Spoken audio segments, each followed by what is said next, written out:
Juven Martinez here with the man, the exciting, the fun character, Tito Mercado. Tito, how you doing today? How'd you enjoy the fights? I'm doing good, man. I enjoyed the fights, man. It was a good night of boxing. You know, I was able to see my boy from LA, Diego Pacheco, fight. He got the dub, and man, Maurice, man, he always shows out. So definitely a good night of boxing. For sure. How did the commentating go with you? It was cool, man. It was cool. You know, first time, so I thought I had a good time with it, and I felt like I did good, man. You know, like I said, I try to keep it unbiased and as truth as I can tell me. For sure, for sure. How did you get into the commentating gig? Did they just hit you up about it? Did you go to them about it? Yeah, it was kind of a mutual type of thing. You know, we kind of discussed it, and they were open to the idea, and I got the gig. So hopefully there's many more to come, man. Because I definitely enjoyed it, especially seeing it from. It's obviously different, man, from seeing it. Because I've been in the corner for my brothers, they fight, so it's different from seeing in the corner and then the commentating. So it's always cool to see it from different points of view. For sure. Well, let's get right into it. Recently, you've been calling out Richard Hitchins. How realistic do you think that fight is, and how do you think you match up against him? Oh, definitely realistic now, man. Now that I got ranked in the top 15 IBF, I think now it's definitely realistic. You know, and I was calling him out before, but you know, since I got ranked, it's probably maybe about a week or two ago. It's definitely realistic, man. Like I said, I'm in the top 15. I can definitely get a title shot anytime, sometime later this year or sometime next year. So definitely realistic, man. And man, that fight, if it does play out, obviously if he doesn't vacate, go to 147. I heard him talk about want to go with Devin Haney or whatever route he wants to go, but man, that'd be an easy fight for me. And I'm willing to go to his backyard in New York and take it from him too if he wants to. Sabrao Matias and Albert Feo had a competitive fight last week. Who do you think won that fight? And how do you see yourself matching up against Matias? I thought it was a close fight. I thought Feo edged it. I mean, but then again, man, it kind of depends on what judges you get that night, right? What kind of preference they're looking for. And Matias was coming forward. I didn't feel like he was doing much coming forward, but nonetheless, man, when he fought it, that was a close fight. Could have gone either way. But I see that fight as an easy fight too, man. So Matias is a one-dimensional fighter.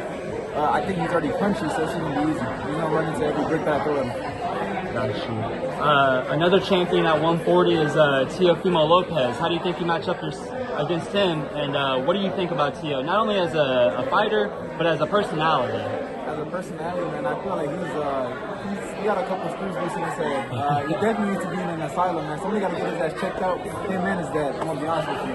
He's other than that, though, he's a good fighter, man. It's just him. You have too many off nights. You never know what version of Teo you're gonna get. You know, the crazy Teo, or sometimes he has a good night, sometimes he doesn't, man. You know, that night he had with Lomachenko, a good night, and then he has nights with like Cambosos quite often. So it's like with him, man. If he has a bad night with me, he's gonna get his lights put up.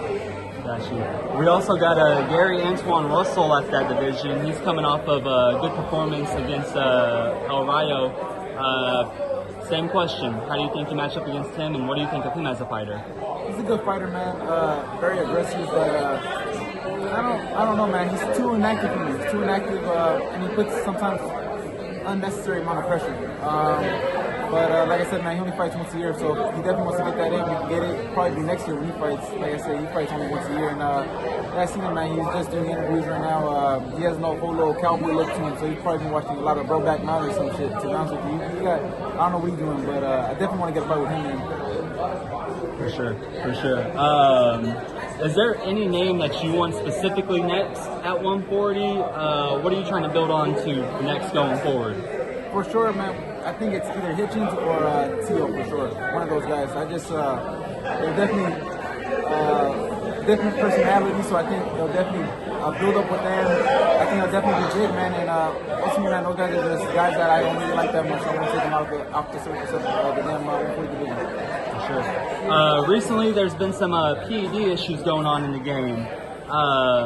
What are your thoughts on that? And do you think drug testing should be started once you sign the contract? Oh, for sure. I think it should be, especially if you're a clean fighter, man, there shouldn't be no really ifs and buts or when you should start it. I think that's just a mandatory type of thing, man, especially nowadays, man. We have a lot of guys popping up for things, so I think it's just for the safety of the fighters. I think that should just be a mandatory thing. Speaking on the PED issue, Eddie Reynoso and Team Canelo just had their 7th fighter test positive. What are your thoughts on that? And do you think Bud should be worried going into the Canelo fight? That's kind of hard to comment on that because I don't. Obviously, it doesn't look good for Team Reynoso and the Canelo team, especially Canelo being popped up too. But it's kind of hard to say, man, because I know Reynoso said that he's gonna start from now on, have everything kind of in-house, and not have the fighters have their own nutrition team and all that. But definitely not a good look for him, man. So I don't want to say too much because I'm not in their camp, so I can't really say. Got you. We got a big fight coming up, Devin Haney versus Brian Norman. Could I get a prediction from you for that fight? I think Brian Norman should be able to win that fight. Unless he fights like Jose Ramirez and just chases after Haney and not let his shots off. But I feel like Brian Norman should be able to get that stoppage. But I give respect to Haney though for taking a tough fight if it does happen.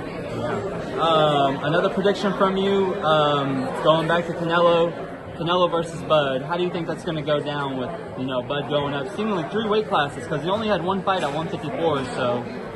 Yeah, I mean, his 154 fight with Magnomov, it was not the usual Bud we see, right? The guy that dominates right away. I definitely thought Bud won the fight, but it was a lot closer and a lot more competitive than we thought it was. So imagine him going to 168 against a guy who's got a lot of skills too, right? And ultimately, man, Canelo's been there with the best of the best. Crawford's resume is still a little iffy if you really think about it. I mean, the only guy he really beat was Errol Spence that people were going up, but that was after the car crash. We didn't see the prime Errol Spence that we usually see, but I don't know, man. I think Canelo's too big, too strong, and Bud, you got to think about it too. Bud's about to be 38 years old. He's not a 24, 25-year-old Bud, so I think Canelo's able to wash him out and probably end up stopping him. Gotcha. Who do you think is the next pound-for-pound king outside of yourself? Next pound-for-pound king? Oh, that's a good one. I don't know, man. That's a good question. Who's the next pound-for-pound king besides myself? I mean, I would give it to. I mean, a fight I like is Inoue, so I think maybe Inoue could probably be that. I would say probably Inoue for now. Okay. Who, in your opinion, is the greatest boxer of all time? Oh, that's a good one. I might say, I gotta go one. I want to say Sugar Ray Leonard. Sugar Ray Leonard? Yeah. That's a good one. One right behind him though is Alexis Arroyo. I used to watch those two guys all the time. One more from me. I forgot to mention it with the 140-pound division. You'd have also had some choice words of Keyshawn Davis. Keyshawn Davis just missed weight, and he's announcing that he's going up to 140, which is your weight class. You got a message for him, and what's your opinions on him being the businessman but missing weight and going to the crowd, eating popcorn, acting?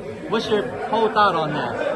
Well, he ain't no businessman, man. If he is, he ain't a smart one. Because I mean, he fucked up his payday with the Edwin De Los Santos fight, which was actually probably the most, on paper, the most dangerous fight that he has ever had, right? With De Los Santos, and he missed his weight. So I want to welcome him to the 140-pound division, honestly, and I just hope he makes weight though.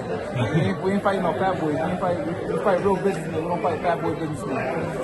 So hope he's on weight. Well, I appreciate your time, Tito. Congrats on all the accomplishments. Congrats on everything going forward. You got a bright future ahead of you. Hell of a character. Can't wait to keep covering you and can't wait to see what's next. Appreciate it, bro. Yes, sir.